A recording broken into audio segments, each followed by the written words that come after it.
여러분 주변에 가까이 하고 싶지 않은 사람이 한두 명은 있을 겁니다. 그런 사람들의 특징은 무엇일까요? 바로 없어 보이는 말투를 달고 산다는 겁니다. 그렇다면 제일 없어 보이는 말투 3위부터 1위는 무엇일까요? 3위는 반말, 2위는 남욕이었습니다. 그리고 가장 없어 보이는 1위는 다름 아닌 자기 자랑 또는 자식 자랑이었습니다. 나 저번에 투자했던 데 알지? 1,000만 원 정도 벌었어. 우리 애 이번에 대기업 취직했잖아. 하지만 말은 쉽게 고쳐지지 않습니다. 평소에 어떤 습관이 있는지가 중요하죠.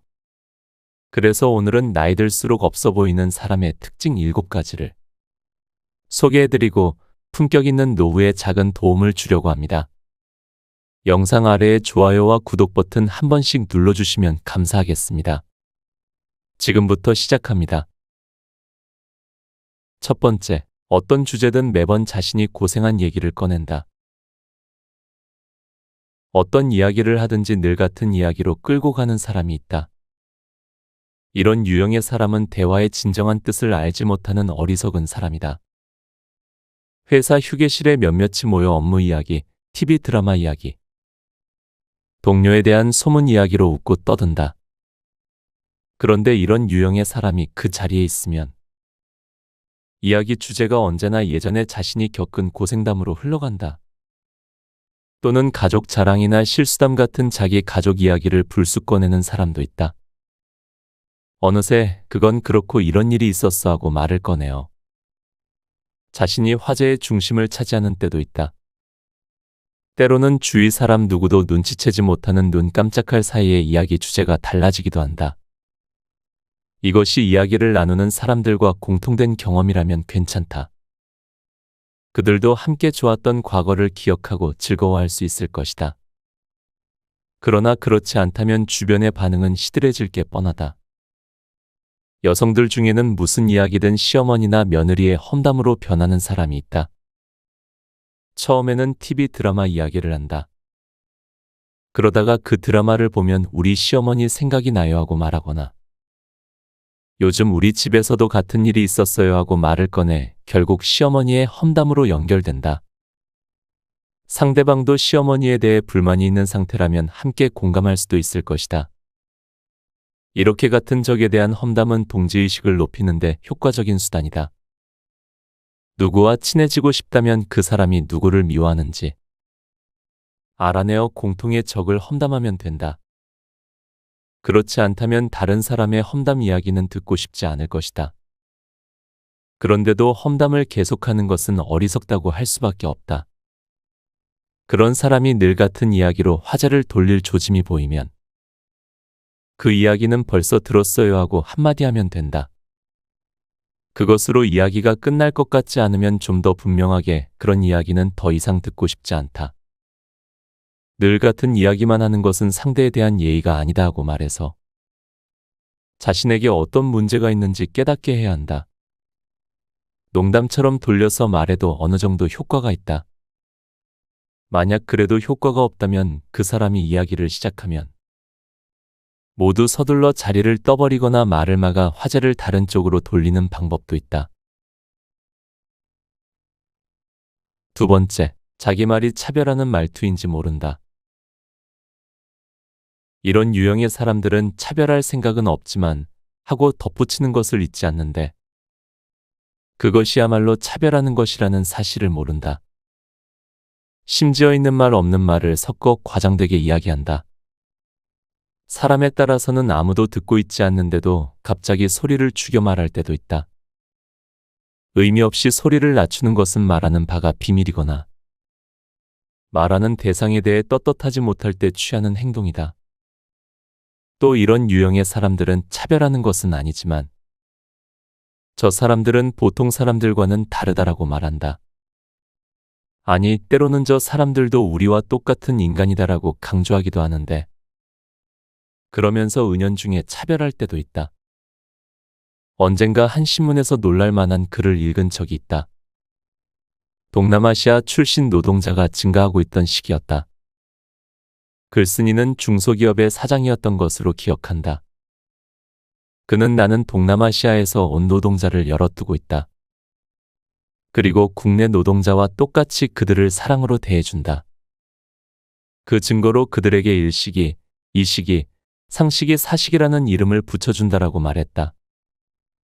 그는 그것이 잠옷 차별이 아닌 양말했지만 말할 것도 없이 그것은 차별의 전형적인 형태다. 동남아시아인에게는 각자 자기 이름이 있다. 한국식 이름을 붙여주는 것으로 한국인 대접을 해줬다는 것은 자기만의 착각이 아닐까. 그리고 그 사실을 깨닫지 못하는 것은 완고한 차별 의식을 갖고 있다는 반증이다. 차별한다는 것은 편협한 사고를 의미한다. 바꿔 말하면 다양한 가치관을 인정하지 못하는 것이다. 세 번째, 자기 자랑만 늘어놓는다. 나는 학력이 높다. 아이가 공부를 잘한다. 남편이 고위직이다 등등. 이런 식의 자기 자랑을 상대방 한 사람에게만 말하는 것이 아니라 많은 사람이 있는 곳에서 굳이 주위 사람 들으라는 듯이 큰 소리로 말할 때도 있다. 혹은 주위에 들릴 만한 목소리로 휴대전화 통화를 하면서 자연스럽게 자기 자랑을 늘어놓을 때도 있다. 이런 유형의 사람은 부끄러울 수도 있는 이야기마저도 자기 자랑으로 바꿔버린다. 우리 아이는 선생님이 소질이 있다고 하는데도 공부를 전혀 안 해요. 얼마 전에 본 시험에서 우리 애가 성적이 잘 나와서 선생님한테 칭찬을 받았는데도 더 노력하려고 하질 않아요. 욕심이 없다니까 하는 식으로 자랑을 한다. 무의식 중에 이런 식으로 말할 때도 있다. 우리 집은 마당이 넓어서 청소하는 것도 큰일이야. 오늘도 정원사 불렀잖아. 그 집은 얼마나 좋아. 마당이 없어서 하는 말을 아무렇지도 않게 한다. 그런 무신경함은 그들의 또 다른 특징이다. 특히 이런 유형의 사람은 누가 자랑 비슷한 말만 하면 더욱 자기 자랑에 열을 낸다. 남의 자랑을 듣는 것이 유쾌한 일은 아니라는 것을 감정적으로는 알고 있을 텐데도 본인은 자랑을 멈추지 않는다. 아마도 자기 자랑을 드러내는 사람은 대부분 열등감이 심한 사람일 것이다. 주위에 자신의 약점이나 단점이 드러나면 자존심이 무너질까봐 자랑하는 것으로 자존심을 지키는 것이다. 때로는 마음속으로 자신의 학벌이나 집안을 의지하며 산다. 결국 열등감의 다른 측면으로서 자기 자랑을 늘어놓는 셈이다. 그것의 반증으로 자랑해야 마땅할 지위와 집안을 가진 사람이 스스로를 자랑하는 것을 듣거나 본 적이 없다. 네 번째, 남 칭찬을 절대 듣지 않는다. 자존심 강한 사람이 빠지기 쉬운 것이 허세다. 그런 유형의 사람은 누가 다른 사람을 칭찬하면 금방 얼굴색이 바뀌면서 칭찬받은 사람을 깔보거나 무시한다. 칭찬한 사람이 스스럼없는 상대라면 바로 그 정도는 누구나 할 수 있다거나 그 정도로 일일이 감탄할 건 못 된다라고 말한다. 그렇지 않은 경우에는 불쾌한 태도를 취한다. 때로는 갑자기 전혀 관계없는 자신의 오래전 성공 스토리를 꺼내곤 한다. 결국 그런 사람은 내가 그 입장이라면 그 정도의 일은 할 수 있다라고 말하고 싶은 것이다. 그리고 자신이 더 능력 있다는 것을 사람들이 알아주길 바라는 마음에 다른 사람의 일은 깎아내리려고 안달한다. 특히 자기와 가까운 사람의 일에 대해서는 적당히 눈 가리고 아웅하는 식의 칭찬밖에 하지 않는다. 그나마도 억지로 한다는 것을 금방 알 수 있을 정도다. 이런 유형의 사람은 자신의 실력을 과대평가한다. 어떤 일을 의뢰하면 그런 것 정도는 간단히 할 수 있다며 당당히 받아들인다. 자신감 넘치는 모습에 주위 사람이 신뢰하고 일을 맡기지만 제대로 된 결과물이 나올 리 없다. 시간이 지나도 일이 끝나지 않는가 하면 해놓은 일도 수준에 훨씬 못 미친다. 물론 실력이 따라주지 않기 때문에 당연한 결과지만 이런 사람에게 일의 결과가 수준 이하라고 지적하면 이렇게 변명한다. 이번 일은 나한테 안 맞는 거였다. 아버지가 아프셔서 시골집에 다녀오느라 시간에 맞추질 못했다 등등. 변명의 이유를 들어보면 꽤 그럴듯하다 싶을 정도로 다양하다. 그것이 한두 번이라면 그럴 수도 있다고 용인하지만 이런 변명이 일할 때마다 반복되면 서로 곤란해진다. 그런 사람이 말하고 싶은 것은 이번에 실수한 것은 아주 드문 일로 실력이 없어서가 아니라는 것 하나다. 그리고 이렇게 덧붙이면서 허세를 부리는 것도 잊지 않는다. 좀 더 제대로 된 일이라면 일할 의욕이 났을 텐데. 그럴 때 누군가 자네는 실력이 없으니까 이런 일밖에 할 수 없는 거야. 자신의 진짜 능력을 알고 제대로 노력해야 하고 주의를 주기라도 하면 토라져서 일을 내팽개친다. 그러고는 뒤돌아서 저 인간은 나의 가치를 이해하지 못한다고 화를 낸다. 이런 유형의 사람은 사실 자신감이 없다. 실력이 없는 것을 스스로 인정하고 싶지 않기 때문에 부족한 자신의 실력은 문제 삼지 않고 스스로 향상할 기회를 저버린 채 허세를 부리는 것이다. 책 곁에 두고 방송 이어갑니다.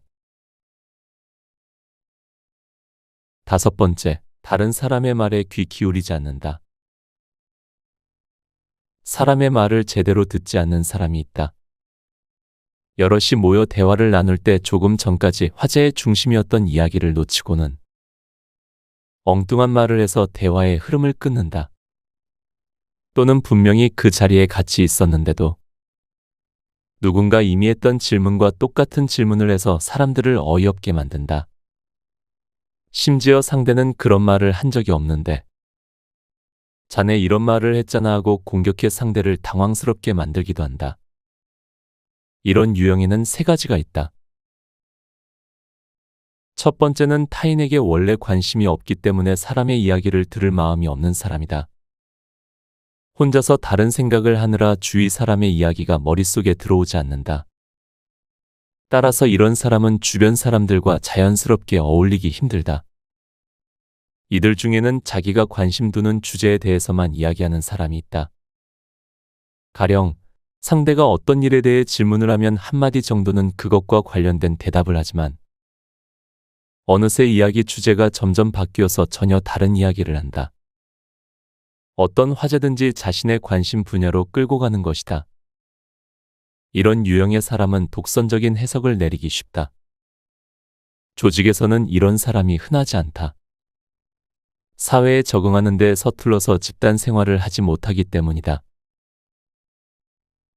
2번째는 선입견을 갖는 사람이다.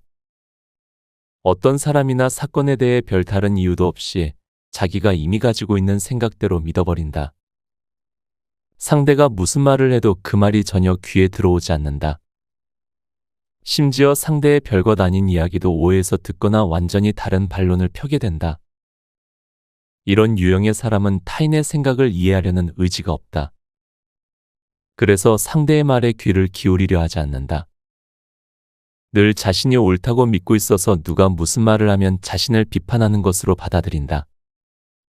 그래서 종종 시비조의 태도를 보이며 발언하려는 사람의 말을 걸고 넘어진다. 3번째는 근본적으로 이해력이 결여되어 있는 사람이다. 사람의 말이나 문장을 이해하지 못한다. 무엇이 그 문장에서 가장 중요한 말인지 파악하지 못한다. 그래서 핵심을 벗어난 반론을 펴고 동의를 구하려 한다. 특히 이런 유형의 사람은 대화 중에 자신의 의견과 대립되는 부분에만 신경을 쓰기 때문에 전후 맥락을 무시하는 경향이 있다. 가령 상대가 테러에도 정당한 면이 있다고 하는 사람이 있는데 그것은 잘못이다 하고 말했어도 그 말 중에 테러에도 정당한 면이 있다는 부분만 머릿속에 담아두고는 그의 결론을 완전히 무시한다. 게다가 이런 유형의 사람은 상대의 말 중에 비본질적인 것에 집착한다. 그 사람이 말하고 싶은 내용이 아니라 단지 주장의 예로 제시하는 것에 반응한다. 한 사람이 테러는 좋지 않다. 그것 때문에 비행기의 수화물 검사가 까다로워졌다. 이대로는 세계가 지독한 인간 의심증에 걸릴 것이다. 하고 말하면 그러면 수화물 검사를 해서는 안 된다고 주장하는 것이냐며 화를 내거나 수화물 검사를 하는 것에는 반대한다고 주제와는 상관없는 의견을 제시한다. 타인의 의견을 이해하지 못하는 것이야말로 가장 어리석다고 할 수 있다.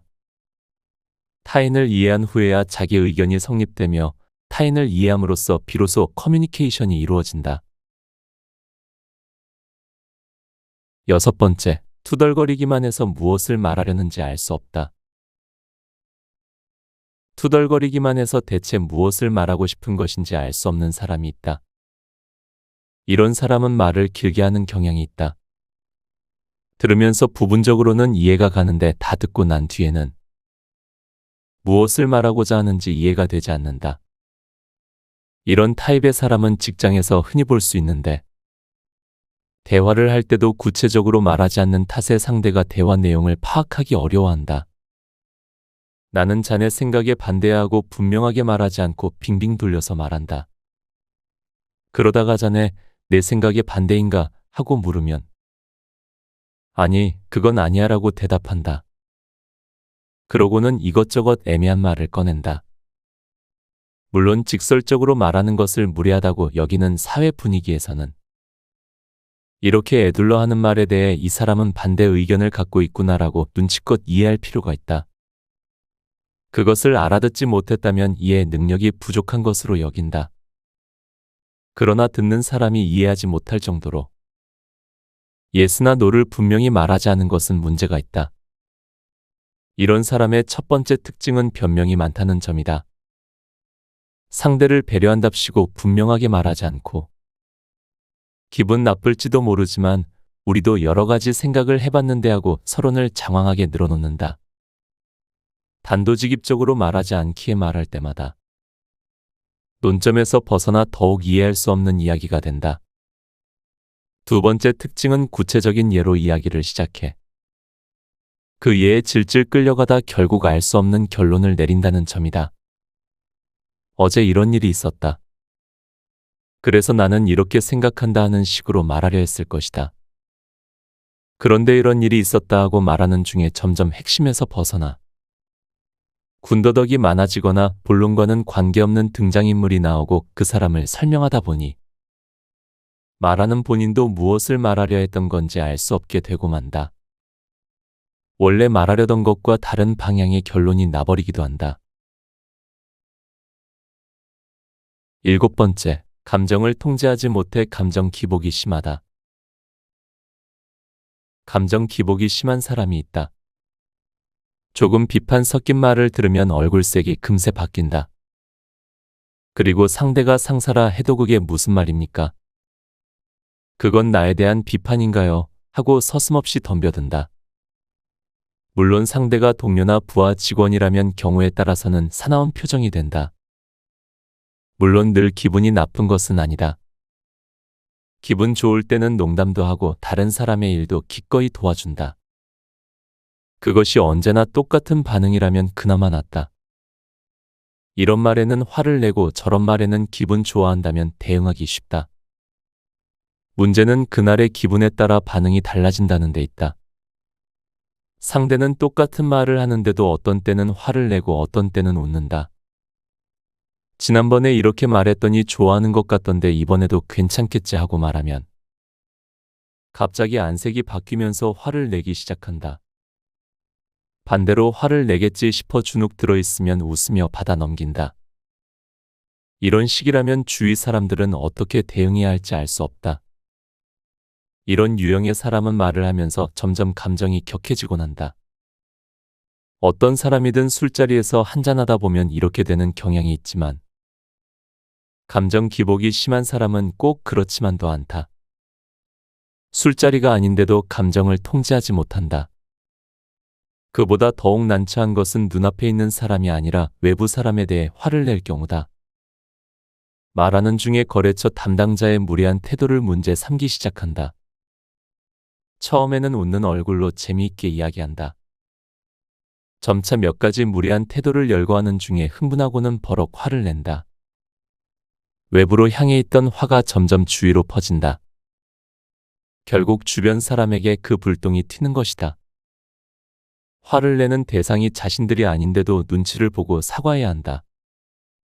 그런데 사과를 하면 자네 그 녀석 편을 드는 거야 하고 말한다. 그 상황에서 거래처 담당자에게도 나름대로 할 말은 있을 거예요 하고 말했다가는 큰일 난다.